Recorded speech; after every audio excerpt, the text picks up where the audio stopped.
bienvenue à tous sur notre chaîne d'Indy France. Nous sommes ravis, les amis, de vous accueillir pour ce nouvel épisode concernant la cuisine locale. Alors, pour parler en donnant plus de détails par rapport à notre sujet, on va vous expliquer. Donc, en gros, pour commencer, on va partir toujours sur nous, tout simplement, sur ce qu'on est, c'est-à-dire l'Indonésie et la France. On commence toujours, comme vous le savez, par parler par notre cas personnel. Voilà, ça nous fait toujours plaisir de parler de nos origines.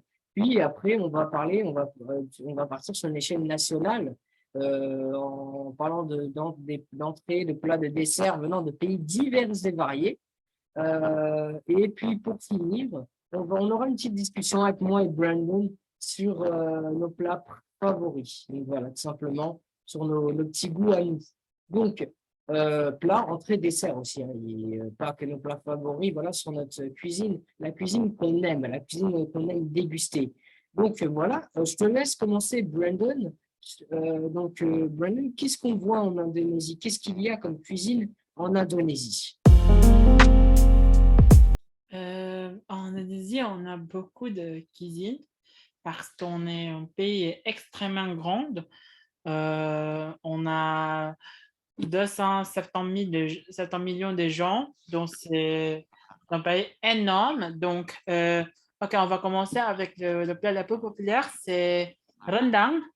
Rendang, c'est un plat qui est vraiment similaire comme euh, le curry indien, mais ça, l'ingrédient principal, c'est le bœuf. Euh, donc, c'est de régions, c'est de ville de Padang. Donc, Padang, c'est une grande ville, assez grande, une ville assez grande à l'ouest de l'Indonésie. Donc, c'est ça. C'est le plat le plus populaire en Indonésie. C'est vraiment populaire. Je pense que c'est chaque région a, je pense que chaque région a un restaurant qui fournit ou qui serve le rendang. Donc, c'est ça. C'est un plat extrêmement populaire et c'est un plat qu'on aime, qu'on aime bien vraiment. De plus, on a de la même région, on a notre plat qui s'appelle gulai ayam. Donc, gulai ayam, c'est d'origine indienne, je pense, parce que c'est vraiment, ça ressemble un petit peu comme le curry indien aussi. C'est plus similaire curry indien que rendang, le gulai ayam. C'est de la même région, de la même ville actuellement, donc c'est aussi délicieux. C'est vraiment populaire autour de moi et en Indonésie aussi, c'est vraiment populaire. Actuellement, si tu veux savoir, c'est ma préférée. Donc, c'est ça. De plus, on va à notre région, c'est notre ville actuellement, c'est une ville qui s'appelle Makassar, une ville à Sulawesi, de l'île Sulawesi. Qu'est-ce que c'est qu'est-ce que c'est le plat le plus populaire là-bas? C'est le soto Makassar. Donc, soto, c'est comme un soupe traditionnel indonésien, mais donc soto Makassar, ça veut dire un soupe qui est d'origine Makassar, de Makassar. Donc, qu'est-ce qu'il y a dans ce plat? Dans ce plat-là, c'est une soupe à base de bœuf et d'abat. Et après ça, bouilli dans l'eau définitivement. Et après ça, c'est on le sert à laver de riz et d'arachides grillés. Euh, donc, c'est l'un de mes préférés aussi, donc c'est bon. Ensuite, on va aller à ma ville, Jakarta. À Jakarta, on peut trouver gado-gado. C'est une salade à base d'arachide, une sauce d'arachide. Et on le sert avec des œufs et des légumes. C'est vraiment sain et C'est vraiment bon. C'est vraiment bon. C'est vraiment délicieux, je pense. Donc, on va à l'extrême ouest de l'Indonésie. C'est dans l'île Papua de Nouvelle-Guinée et Maluku. Donc, là-bas, on peut trouver papeda. Actuellement, papeda, c'est un type de glucide qui est comme un alternatif de riz, parce que normalement, à l'Indonésie, on mange le riz comme la glucide. Mais par contre à Papua, Nouvelle-Guinée ou Maluku, le climat et aussi le terrain n'est pas, n'est pas très, très approprié pour produire le riz et pour planter le riz. Donc, le papeda, c'est une alternative pour le riz là-bas. Donc, on mange souvent ce plat avec un bol de soupe à poisson. Et c'est vraiment délicieux aussi, je pense. Mais c'est un petit peu étrange pour les gens qui ne sont pas accueillants avec une texture un petit peu plus visqueuse parce que papeda, c'est vraiment visqueuse. Donc, c'est vraiment comme un jelly. La texture, c'est vraiment comme jelly. Donc, c'est un petit peu étrange pour des gens qui ne sont pas accueillants qui ne sont pas habitués avec papeda, mais sinon, si tu es habitué avec ça, donc c'est vraiment délicieux. Et Par après ça, exemple, moi, juste, quoi? juste te coupe, voilà, c'est un truc où j'avoue que ce plat, par exemple, moi, où ça serait pas, c'est un plat qui doit être difficile à apprécier, si pas au début de la première dégustation, au niveau de la texture. Par exemple, moi, je sais que j'ai du mal à la texture. Tout ce qui est visqueux, même le poisson, j'ai vraiment du mal. Puis, par rapport à, si vous voyez où je veux en venir, vous voyez. Oui, donc je vais montrer une image, c'est ça, Valérie. Pour tous les repas, tous les plats qu'on a mentionnés ici, hein, je vais montrer, on va montrer une image ici. Sur Donc, votre écran, voilà. sur l'écran, et après ça, c'est ça. OK, on va continuer à notre dernier plat, mon dernier plat indonésien qu'on va discuter ici. C'est un dessert qui s'appelle le clapper tart. Donc, clapper tart, actuellement, franchement, c'est un repas, c'est un plat néerlandais qui est accommodé, qui est adapté par les Indonésiens, notamment au nord de l'Indonésie. C'est la ville de Manado, une ville de mes ancêtres, la ville de mes ancêtres. Oui, j'habite à Jakarta, mais mes ancêtres venaient de Manado. Donc, c'est ça. Donc, c'est un, c'est un gâteau qui a noix de coco. Parce que le capotage, c'est ça. Et c'est vraiment délicieux. Donc, voilà, c'est tout de moi pour le repas indonésien. Le plat indonésien ou le repas indonésien, c'est la même chose. Donc, mais, OK. Donc, maintenant, on va aller à France pour discuter sur les repas traditionnels en France. Donc, vas-y, Armand, je te laisse. Donc, merci. Donc, c'est un plaisir. Donc, c'est un plaisir de vous présenter d'abord. Allez, une petite soupe que j'aime bien, qui est très connue. J'aime bien le nom, la bouillabaisse. Je trouve ça marrant, on en rigole avec l'accent marseillais, la bouillabaisse, qui est, voilà, comme vous l'avez compris, c'est une soupe d'origine marseillaise.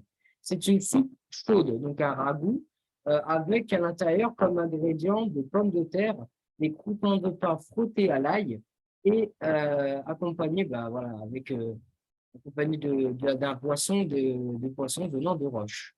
Et donc, pour savoir à qui était destiné à l'époque, donc à l'origine, ce plat, il était destiné aux pêcheurs et aux personnes à faible moyen, tout simplement. Allez, il était destiné aux pauvres. Donc, ensuite, donc, pour se pencher sur un plat, le pot-au-feu, euh, que, on va dire, moi, je pense que le pot-au-feu, tu peux c'est plus un plat que tu vas faire l'hiver, si tu vois ce que je veux dire par rapport aux saisons, parce que chaque plat, comme on le sait, tu vas pas le cuisiner. Il y a des plats que tu peux pas cuisiner tout le temps. Et donc, ce plat, pour moi, que tu peux cuisiner l'hiver, qui est un plat à base de bœuf, cuit à feu très doux. Que tu mets, donc c'est accompagné de légumes, donc c'est accompagné, c'est de base, c'est la viande avec un bouillon de légumes. Euh, il y a beaucoup de, comme légumes, si vous voulez savoir, il y en a vraiment beaucoup. Dans cette version dans ce bouillon-là, on a du chou, du poireau, de la carotte, des oignons, du céleri et un bouquet garni. C'est quand même vraiment, on va dire, copieux, mais voilà, il y a de quoi bien manger donc, avec ce plat. Donc, parlons de l'origine de ce plat, l'origine de, de cette. Dire, à l'époque, c'était un pot où on faisait en fait l'origine, tu avais juste un pot avec la viande et les légumes. Mais voilà, c'était juste aujourd'hui. Et je pense que voilà, il y a de quoi avoir honnêtement un bon repas avec, on va dire, un plat qui est vraiment qui te fait varier. Tu peux te servir de l'entrée plat dessert tellement t'as de légumes. Donc, ensuite, passons à un plat complètement différent, la quiche lorraine. Donc, la quiche lorraine, elle est originaire de l'ancienne région, la Lorraine, parce que tout simplement, maintenant, on a la région en France, nous, qui s'appelle le Grand Est. Donc, il n'y a plus l'histoire de l'Alsace et la Lorraine. Et donc, cette quiche, c'est une variante de la quiche traditionnelle.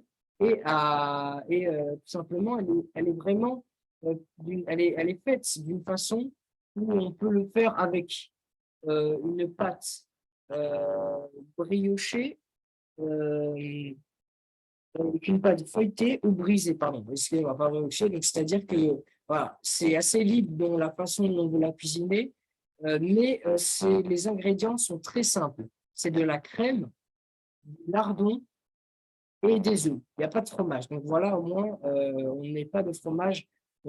Si on reste là-dessus, on est d'accord on reste sur les œufs. Donc voilà. Et puis, cette quiche, elle a je voulais me fixer sur l'étymologie du mot. Donc, cette quiche, pour comprendre le mot, donc quiche, qui est un mot français, pour savoir d'où ça provient, comment on arrivait à ce mot-là, ça vient des Allemands. Ça vient du mot Kuchen, du mot allemand Kuchen, qui aussi a une version qui ressemble au patois lorrain, Kuchen. Voilà. Donc, et ensuite, pour finir, on va faire deux plats complètement différents aussi. On va dire, on part sur le ligo, la ligo, que vous connaissez tous, mais dont vous ne connaissez pas forcément vraiment l'histoire. Donc, la ligo, c'est tout simple. C'est d'abord, c'est une purée de pommes de terre avec une purée de pommes de terre avec de la tôme, le fromage de tôme. Et il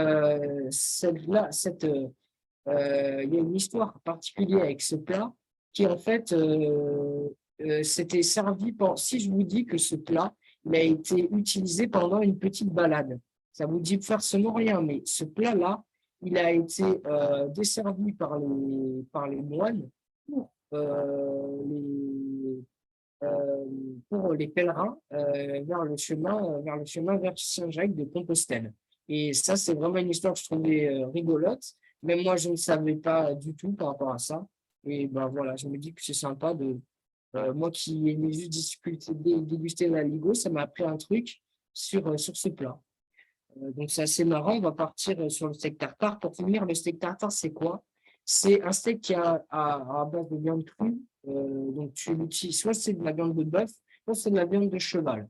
Et pourquoi il s'appelle d'ailleurs le steak tartare? Bizarre un peu, on se dit, d'où vient ce nom? Tu le manges, mais tu ne sais pas d'où, grâce à quoi ça s'appelle comme ça. Donc tout simplement, c'est grâce au peuple du Moyen Âge d'Asie centrale, les Tartares. Et aussi, il y avait des peuples qui se déplaçaient à cheval, du coup, ça a eu un lien à la création de ce plat. Voilà, tout simplement. Donc maintenant, on va se fixer sur le niveau international, on va voyager plus loin, que ce soit en Europe ou vraiment dans les autres continents. Donc, Brandon, je te laisse commencer avec ce petit voyage. OK, dans notre premier pays est le Japon. Dans le Japon, on connaît bien le sushi, on connaît bien ramen, on connaît bien toutes ces choses-là, mais je vais vous expliquer les plats qui sont moins connus de Japon. Donc, le premier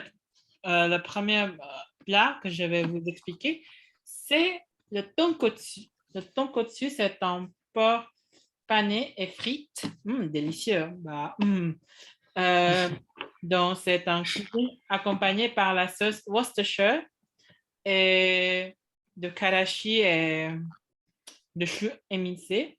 Donc, karashi, c'est un type de moutarde japonais. Après ça, il se sert souvent avec le riz, avec du riz et de la soupe miso. Et une chose très, très intéressante sur ce repas, sur ce plat, est avant l'examen, dans l'examen, les étudiants japonais mangent ce plat parce que il y a un calembour avec le mot katsu, un verbe japonais, un verbe japonais, katsu, qui signifie en français gagner. Donc, ils mangent en espérant qu'ils puissent obtenir de bonnes notes dans l'examen. Après ça, on a un deuxième repas du Japon que je vais vous expliquer maintenant, c'est le mochi. Donc, le mochi, c'est un dessert traditionnel japonais. C'est une préparation de riz gluant. Donc, il est obtenu par pâtissage de riz plus cuit, qui prend alors une texture en, en aspect une pâte assez visqueuse. Normalement, OK, comme j'ai dit, désolé, le mochi est en dessert. Donc, normalement, il est accompagné par des garnitures comme le matcha ou anko et l'anko. Anko, c'est une pâte d'haricots rouges japonais. Donc, Et d'ailleurs, c'est très bon les mochis. Je vous invite à goûter si jamais vous avez jamais goûté ça. Moi, j'adore. Après, il y a plein de goûts, plein de saveurs de mochi. Et franchement, c'est spécial au début parce que à cause c'est un peu comme moi j'appellerais comme une sorte de glace un peu, mais avec des haricots. Mais c'est très marrant, mais ça peut être très bon. Voilà, n'hésitez pas à goûter les mochis si vous allez dans un restaurant japonais. OK, donc on va retourner à l'Europe, à l'Italie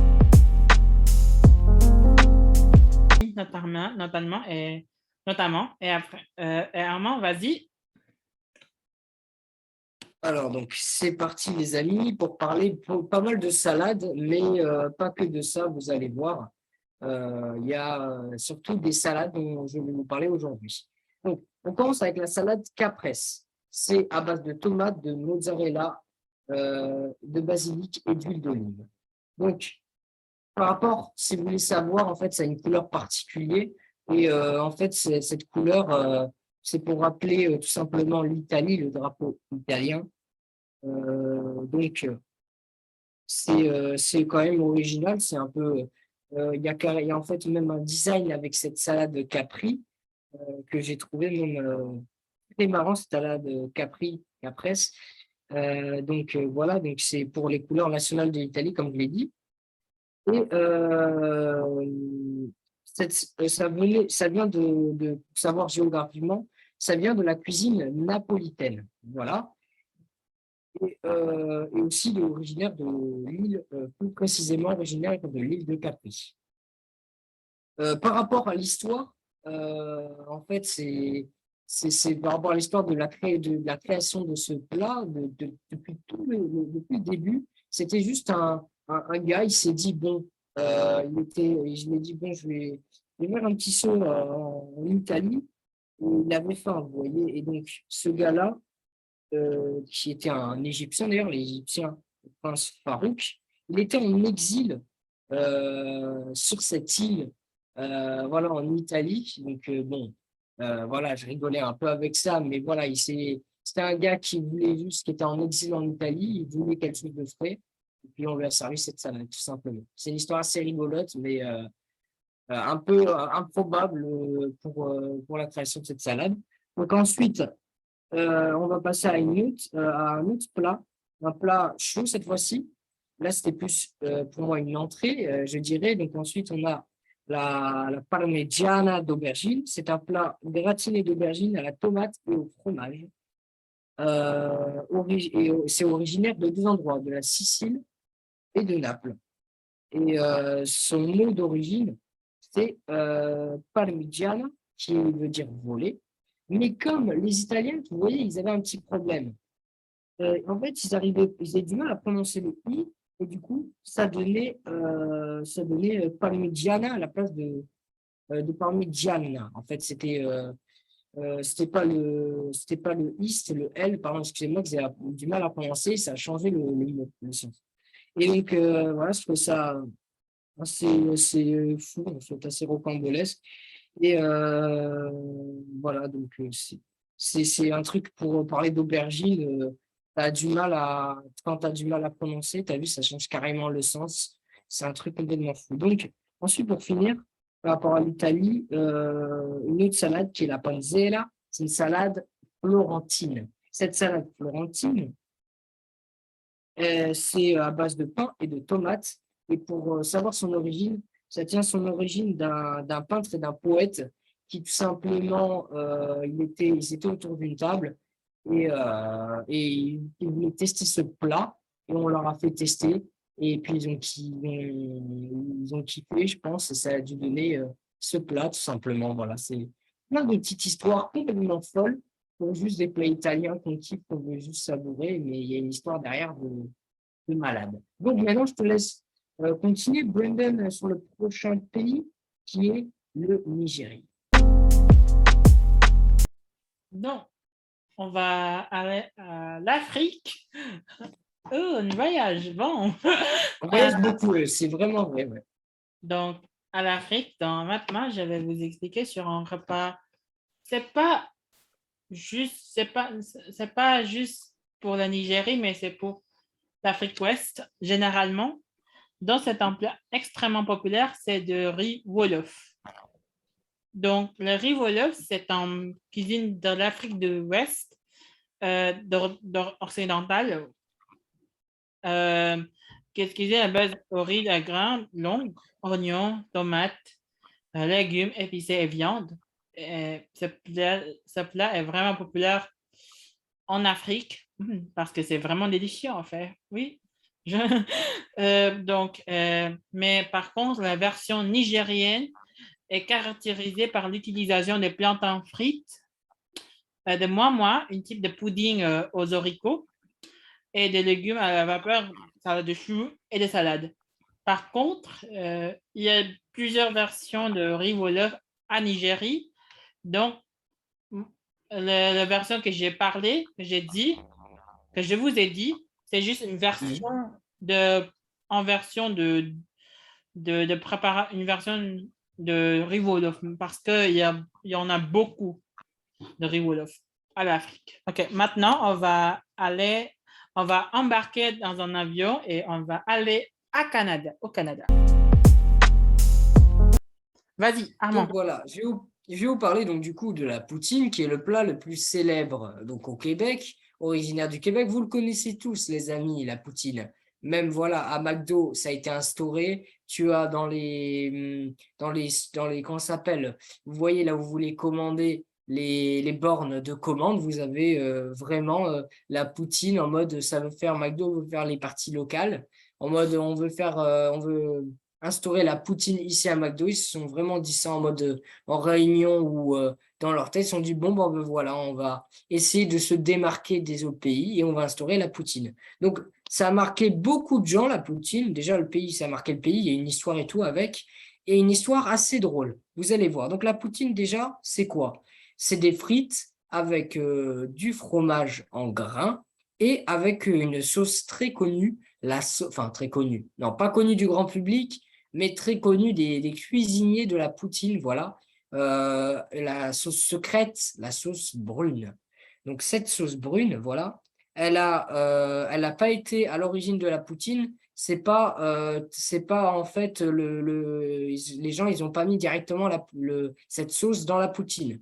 Il y a eu une histoire particulière, je vais vous expliquer. En fait, en gros, le tout début, l'histoire, le commencement de ce plat, c'est un gars et un client. Il s'est dit, voilà, moi, je vais pas commander ce qu'il y a à la carte. Il était dans un restaurant québécois. Il s'est dit, moi, bon, je vois qu'il y a des frites. Je vais dire, hé, les gars, est-ce que vous pouvez mélanger les frites avec le fromage là-bas? Hé, Maxime, tu peux mélanger les frites avec le fromage? Voilà, c'était comme ça. Le gars, il s'est dit, on va mélanger les frites et le fromage. Et ça a fait le début de la poutine. Le restaurant était d'accord pour mélanger. Ils ont fait une expérience c'est comme si moi, je faisais une expérience chez moi, chez mes grands-parents pour cuisiner, faire des trucs bizarres, essayer de faire des expériences complètement loufoques. Et ben, c'est ce qui s'est passé dans un restaurant. Complètement hallucinant, j'y croyais même pas. Donc voilà, c'est une histoire complètement folle, comme je l'ai dit. Donc maintenant, les amis, on va passer vers les States, vers les États-Unis. Et voilà, c'est à toi, Brandon, let's do it. OK. À l'Amérique.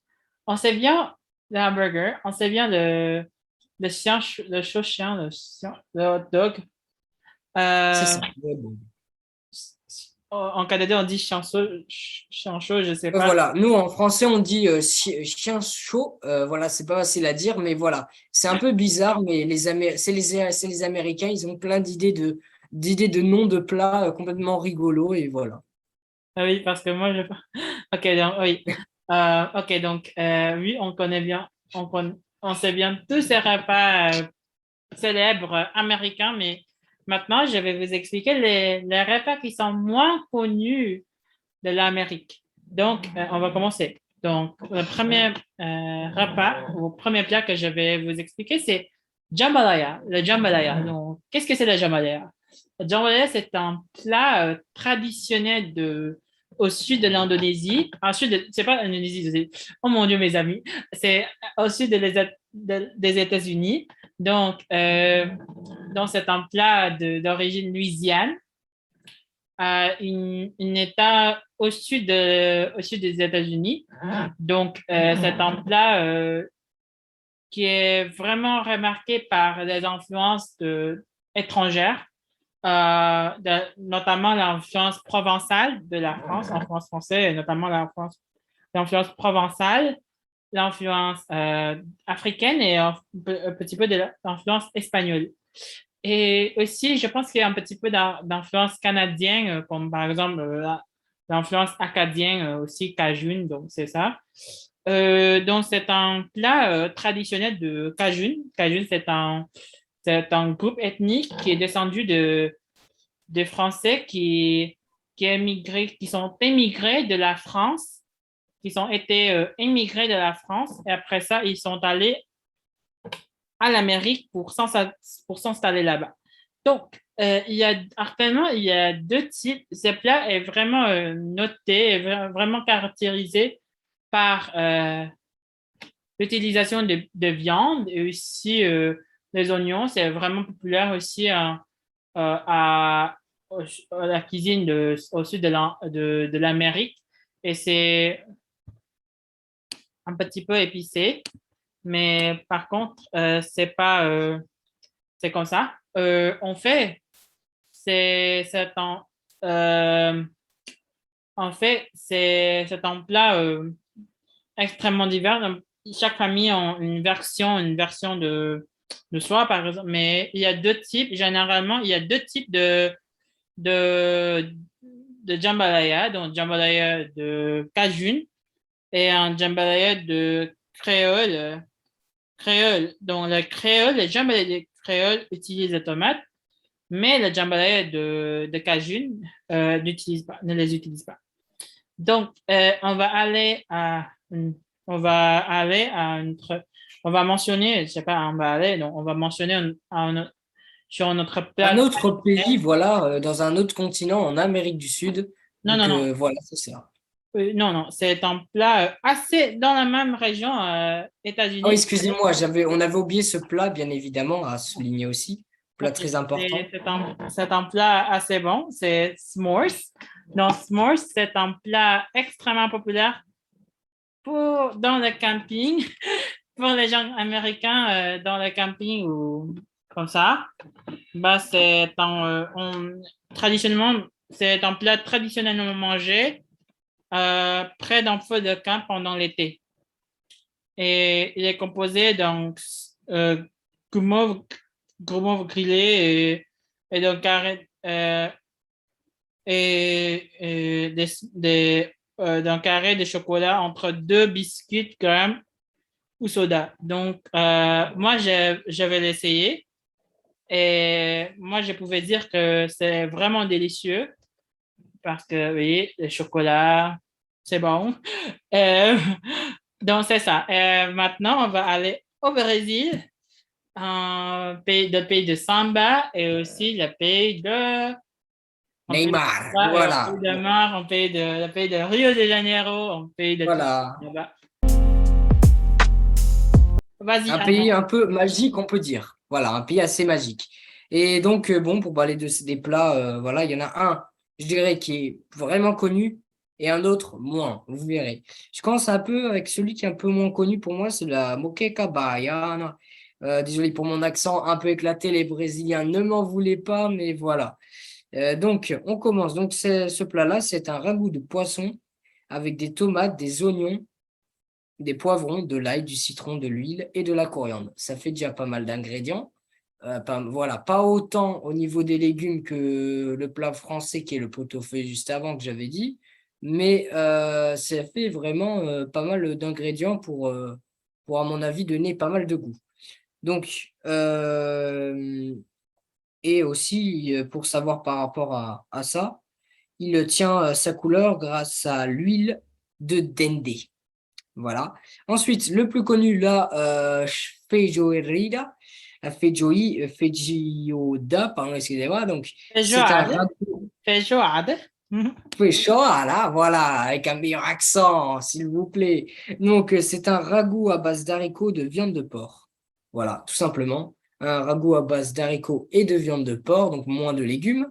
Mais voilà, ça, c'est ce qui donne son charme à ce plat, avec une petite simplicité. Donc, cette recette, pour rapport à la naissance de ce plat, c'était à l'origine avec les esclaves. Mais malheureusement, ces esclaves, ils avaient le droit qu'à une petite partie qu'une petite partie de ce plat, tout simplement, de cette viande. Ils avaient le droit qu'aux oreilles, aux pieds et au museau. Voilà, malheureusement, voilà, il y a une histoire avec des hommes qu'on voilà qu'on attachait encore. C'est triste avec des barreaux tout ça, mais voilà, il y a quand même une histoire, donc vraiment un côté historique par rapport à ce plat. Et donc voilà, tout simplement. Donc maintenant, je pense que je propose qu'on passe au pays à Memphis de paille, au pays, un pays voisin à nous les Français et à la Belgique, les Pays-Bas. Donc, premièrement, c'est actuellement, moi, je suis en partie néerlandaise, si tu veux savoir. Donc, c'est un pays qui est un petit peu proche pour moi parce que moi, j'ai un petit peu d'ancêtre néerlandaise. Donc, c'est ça. Et donc, goedemorgen, goedenavond, goedenacht.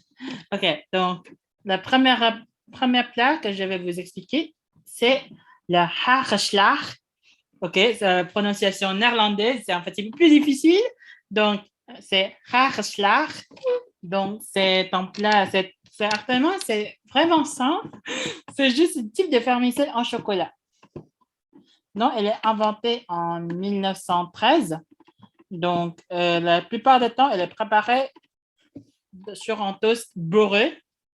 Et si tu veux savoir, c'est vraiment populaire ici à l'Indonésie parce qu'à cause de la colonisation et tout ça. Mais bah oui, les harashlar, c'est bon et tout ça, c'est bon. Et ici, on mange, en Indonésie, on mange très souvent aussi sur un toast beurré et c'est vraiment beaucoup populaire comme un plat pour les petits déjeuners et aussi pour le snack. Donc, c'est vraiment populaire. Là, on peut dire que c'est comme pour nous en France, les tartines de beurre, tout simplement, mais avec cette façon dont les Pays-Bas ont la recette en ce trésor. Voilà, simplement.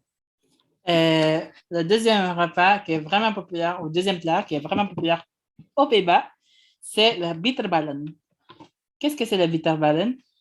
Le bitterballen, c'est un snack néerlandais à base de viande, contenant en général un mélange de viande de bœuf ou de veau émincé ou haché, bouillon de bœuf, beurre, farine pour épaissir, persil, sel et poivre, résultant en roux très, très épais.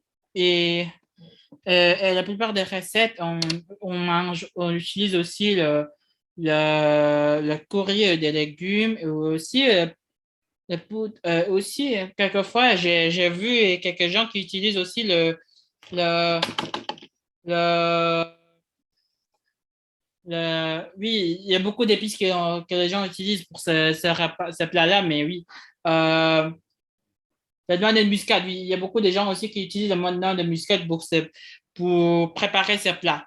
Et de plus, euh, il est vraiment populaire ici en Indonésie. C'est moins populaire que Harshlar, mais c'est aussi populaire en Indonésie, je pense. Donc, c'est ça. Et on a beaucoup de relations entre l'Indonésie et le Pays-Bas parce que, si tu veux savoir, l'Indonésie était une colonie de Pays-Bas pour 350 ans. Donc, c'est ça. C'est un petit peu d'histoire de mon pays. Donc, il y a beaucoup d'échanges culturels entre le Pays-Bas et l'Indonésie. Donc, c'est ça. Et une question pour Armand. C'est pour moi. C'est Armand, quels sont tes plats préférés?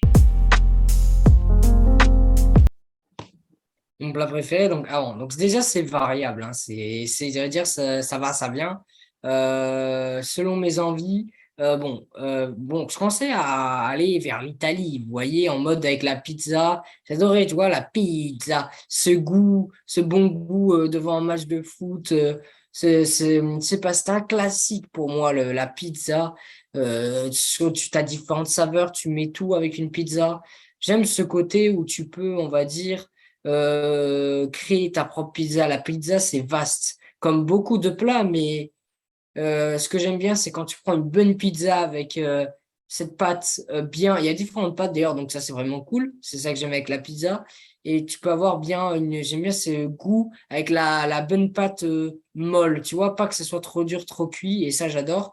Je dirais que c'est variable. À un moment, c'est burger, pizza, burger, mais là, c'est tout ce qui est dans le sandwich, burger, tout ça, et les pizzas, je pense, actuellement. Mais je donne une petite mention spéciale à la raclette. Parce que pourquoi? La raclette, c'est intemporel. Tu peux le manger l'été, tu peux le manger l'automne, peu importe tout simplement ce qui va se passer. La raclette, si on dit si t'as pas d'amis, prends un curly. Moi, je dis si t'as pas d'amis, prends de la raclette. Parce que voilà, je suis en mode la raclette, elle me quittera jamais. Donc voilà, ça reste mes plats favoris. Et toi, Brandon, quel plat tu aimes savourer, déguster, prendre du plaisir tout simplement à manger? Ah, premièrement, j'aime beaucoup, mais franchement, mon préféré, c'est le kebab. Donc, c'est comme ça. En Turquie, on dit döner kebab. Donc, c'est un plat extrêmement délicieux. C'est vraiment similaire que pour les Arabes, dont tu sais bien, shawarma. Donc, c'est vraiment similaire que ça. Le doner kebab est vraiment similaire que shawarma, un petit peu. Un petit peu de différence aussi, mais c'est normal parce que kebab, ça vient de Turquie et shawarma, ça vient de Moyen-Orient, donc un petit peu de différence, mais c'est extrêmement similaire. De plus, c'est pas extrêmement similaire, c'est assez similaire. De plus, j'aime bien aussi mes plats indonésiens. Bah ouais, et bien évidemment, c'est les plats de mon pays. Et moi, j'aime bien aussi la cuisine vietnamienne comme pho, tout ça. Moi, j'aime bien beaucoup les cuisines, en fait. Bah, pour le dessert, je dois mentionner aussi le plat français que j'aime bien vraiment, c'est le croissant, madeleine, macaron, toutes ces choses-là. Ça, j'aime vraiment. Et aussi, mon gâteau préféré, c'est certainement un gâteau allemand. C'est le forêt noire. C'est Black Forest Cake en anglais. C'est vraiment délicieux. C'est un gâteau de chocolat avec des fruits, et notamment désolé, attends, je vais penser un petit peu. Avec des cerises, et un petit peu de cerises, de marmelade de cerises. Et ça, c'est vraiment délicieux. Donc, c'est ça. C'est tout de nous. Merci pour regarder cet épisode et j'espère que vous avez profité de nous voir, de voir notre épisode maintenant. Et Armand, ajoute-toi, s'il te plaît, un petit peu de message. Voilà, les amis, n'hésitez pas à partager, liker, commenter cette vidéo. Voilà, c'était un plaisir avec moi et Brandon, mon ami Brandon, de vous partager la culture indonésienne française, la HB Excusez-moi, donc c'était un plaisir donc avec moi et Brandon de partager la culture française et indonésienne parce que voilà, c'est un pur kiff de vous présenter un peu géographiquement qu'est-ce qui se passe dans nos deux pays, pareil, de partager cette culture autour du monde. Donc, n'hésitez pas, si vous voulez voir nos prochains épisodes, pour rester renseigné, à vous abonner, tout simplement. Il y a la cloche de notification qui est en dessous de notre compte, de notre logo Indie France. Et voilà, vous activez all notifications, toutes les notifications. Et puis voilà, comme ça, c'est carré. On vous laisse pour un prochain épisode et bonne journée. Bonne journée à tous.